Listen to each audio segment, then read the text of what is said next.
एकादश स्कंदः अथैकोनत्रिंशोऽध्यायः 29th chapter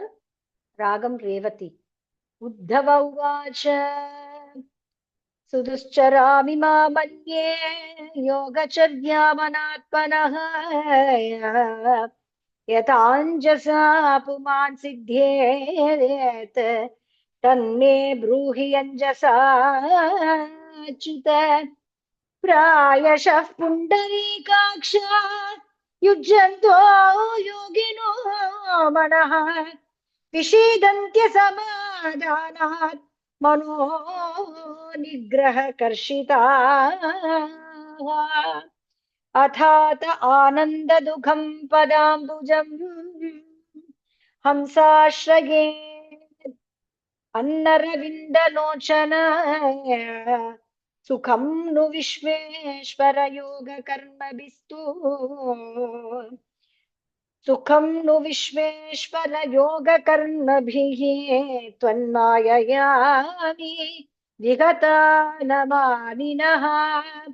किं चित्रमच्युत तवैव दशेषबन्धो दासेषु अनन्यशरणेषु यदात्मसात्वं यो रोचयत् सह मृगैः स्वयमीश्वराणाय श्रीमत्किरीटतटपीडितपादपीठः तं त्वाखिलात्पद ये इतेश्वरमाश्रितानां सर्वार्थदं स्वकृतविद्विसृजेत को नु को वा भजेत् किमपि विस्मृतयेऽनुभूत्ये किं वा भवेन्न तव पादरजो जुषाम्नः नैवोपयन्त्यपि जितिं कवयस्तवेश ब्रह्मायुषापि कृतमृद्धमुदस्मरन्तः योऽन्तर्बहिर्तनुभृतामशुभं विधन्वन् आचार्य चैत्यवपुषाय स्वगतिं व्यनक्ति। श्रीशुक उवाच इति उद्धवेनात्यनुरक्तचेतसा पृष्टो जगत्क्रीडनकस्वशक्तिभिः गृहीतमूर्तित्रय ईश्वरेश्वरः जगाद सप्रेम मनोहरस्मितः। श्रीभगवानुवाच हन्त ते कथयिष्यामि मम धर्मान् सुमङ्गलान् या श्रद्धया चरन्मत्यः मृत्युं जयति दुर्जयं कुर्यात् सर्वाणि कर्माणि मदर्थं शनकैः स्मरन् मयि अर्पितमनिश्चित्तः मद्धर्मात्ममनोरतिः तेषान् पुण्यानश्रयेत मद्भक्तैः साधुभिस्मृतान् देवासुरमनुष्येषु मद्भक्ताचरितानि च पृथक् सत्रेण वा मह्यं पर्वयात्रा महोत्सवान् कारयेत् गीतनृत्याद्यैः महाराज विभूतिभिः मामेव सर्वभूतेषु बहिरन्तरपावृतम् ईक्षेतात्मनि च आत्मानं यथाखम् अमलाशयः इति सर्वाणि भूतानि मद्भावेन महाद्युते सभाजयन्मन्यमानः ज्ञानं केवलमाश्रितः ब्राह्मणे पुल्कसेस्तेन ब्रह्मण्ये पुलिङ्गके अक्रूरे क्रूरके जीव समद्रिक् पण्डितो मतः नरेष्वभीक्ष्णं मद्भावं पुंसो भावयतो चिरात् स्पर्धासूया तिरस्काराः साहंकारा वियन्ति विसृज्य स्वयमानां स्वान् कृशं व्रीडां च दैहिकीं प्रणमे दण्डवद्भूमौ आश्वचाण्डालगोखरम् यावत् सर्वेषु भूतेषु मद्भावो न उपजायते तावदेवमुपासीत वाङ्मनःकायवृत्तिभिः सर्वं ब्रह्मात्मकं तस्य विद्ययात्ममनीषया परिपश्यन्नुपरमेत सर्वतो मुक्तसंशयः अयं हि सर्वकल्पानां सदृशीनो मतो मम मद्भावः सर्वभूतेषु मनोवाक्कायवृत्तिभिः न हि अङ्गोपक्रमे ध्वंसः मद्धर्मस्य उद्धवान्वपि मया व्यवथितः सम्यक् निर्गुणत्वात् अनायाशिषः यो यो मयि परे धर्मः कल्प्यते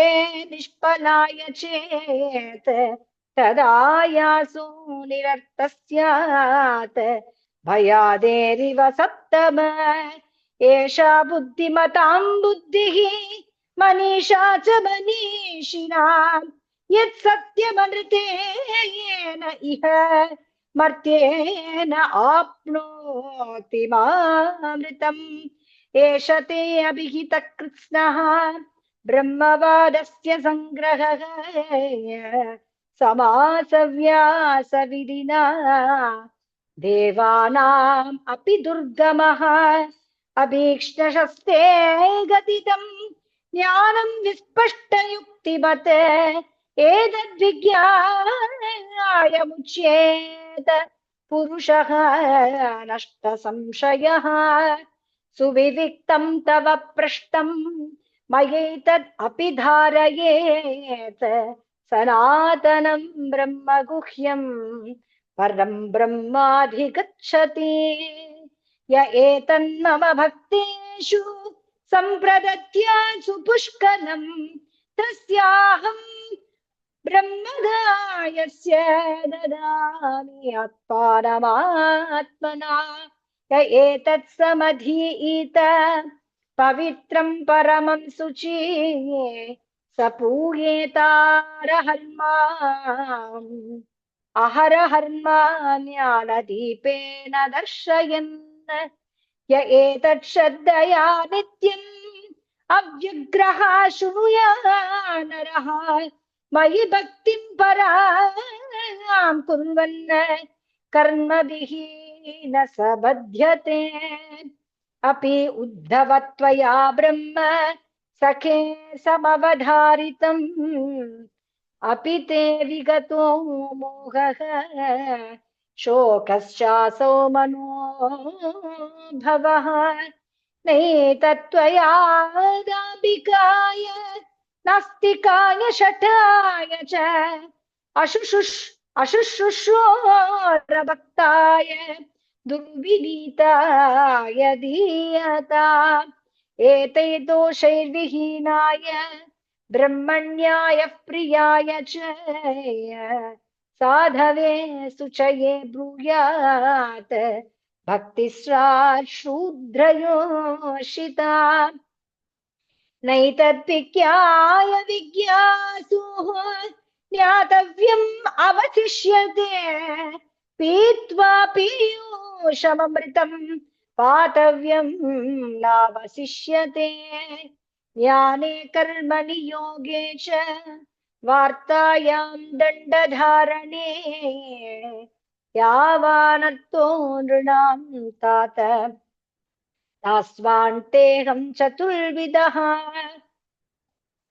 मर्त्यो यदा त्यक्तसमस्तकर्मा निवेदितात्मा विचिकीर्षितो मे तदामृतत्वं प्रतिपद्यमानः मयात्मभूयाय च कल्पते वै श्रीशुक उवाच स एवमादर्शित योगमार्गः तदोत्तमश्लोकवचो निशम्य बद्धाञ्जलिः प्रीत्युपरुद्धकण्ठः न किञ्चिदूचे श्रुपरिप्लुताक्षः विष्टभ्य चित्तं प्रणयावघूर्ण धैर्येण राजन् बहुमन्यमानः कृताञ्जलिः प्राहयतु शीर्ष्णात् स्पृशन् तच्छरणारविन्दम् उद्धव उवाच विद्रावितो मोहमहन्धकारो य आश्रितो मे तव सन्निधानात् विभावसो किं नु समीपगस्य शीतं तमोभिप्रभवन्त्यजाध्य प्रत्यर्पितो मे भवतानुकम्पिना नृत्याय विज्ञाय मनः प्रदीपः हित्वा कृतज्ञः तव पादमूलम् कोऽन्यत् समीयात् शरणं त्वदीयम् वृक्णश्च मे सुहृदः स्नेहपाशो दाशार्हवृष्टि अन्धकसत्त्वतेषु प्रसारितः सृष्टिविवृद्धये त्वया स्वमायया हि आत्मसुबोधहेतिना नमोऽस्तु ते महायोगिन् प्रपन्नम् अनुशादिमाम् यदा त्वच्चरणाम्भोजे रतिस्यादनपायिनी श्रीभगवानुवाच गच्छ उद्धव मयादिष्टो बदर्याख्यं ममाश्रमम्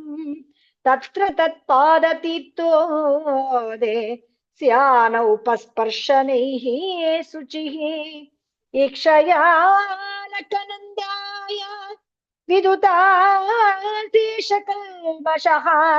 वसानो वल्कलान्यङ्ग वन्यभोक् सुखनिस्पृहः तितिक्षुः द्वन्द्वमात्राणाम् सुशीलः संयतेन्द्रियः शान्तः समाहितधिया ज्ञानविज्ञानसंयुतः मत्तोऽनुशिक्षितं यत्ते विविक्तम् अनुभावयन् मय्यावेशितवाचित्तः मद्धर्मनिरतो भव अतिव्रज्य गतिस्त्रः मानेष्यसि ततः परम् श्रीशुक उवाच स एव मुक्तो हरिमेधसोद्धवः प्रदक्षिणं तं परिसृत्य पादयोः शिरोनिधायाश्रुकलाभिरार्धधीः यसिञ्चिदत्वन्दपरोऽप्य उपक्रमे परोऽपि उपक्रमे सुदुश्चदस्तेहवियोगकातरो न शक्नुवन्तं परिहातु मातुरः कृष्णं ययौ मूर्धनि भर्तृपादुके बिभ्रन्नमस्कृत्य ययौ पुनः पुनः ततस्तम् अन्तर्हृदि सन्निवेश्य गतो महाभागवतो विशालाया यतोपदिष्टान् जगदेकबन्धुना तपः समास्ताय हरेरगात् गतिम् य एतदानन्दसमुद्रसम्भृतम् ज्ञानामृतम् भागवताय भाषितम् कृष्णेन योगेश्वर सेविताङ्घ्रिणा सत्श्रद्धया सेव्य जगद्विमुच्यते भवभयमपहन्तुं ज्ञानविज्ञानसारम् निगमकृदुपजह्रे भृङ्गवत् वेदसारम् अमृतमुददिदश्चापाययत् भृत्यवर्गान्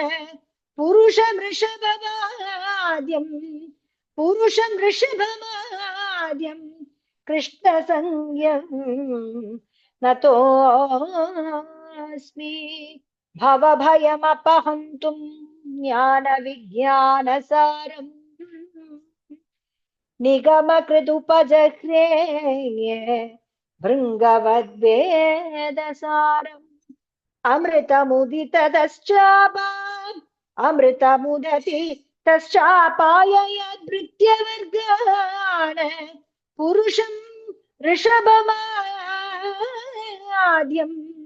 कृष्णसङ्ख्यं नतोऽस्मि। इति श्रीमद्भागवते महापुराणे पारमहंस्यां संहितायाम् एकादशस्कन्धे एकोनत्रिंशोऽध्यायः। श्रीहरये नमः, श्रीहरये नमः, श्रीहरये नमः। गोपिका जीवनस्मरणं गोविन्द गोविन्द। प्रेमिकेन्द्र सद्गुरुनाथ महाराज की जय।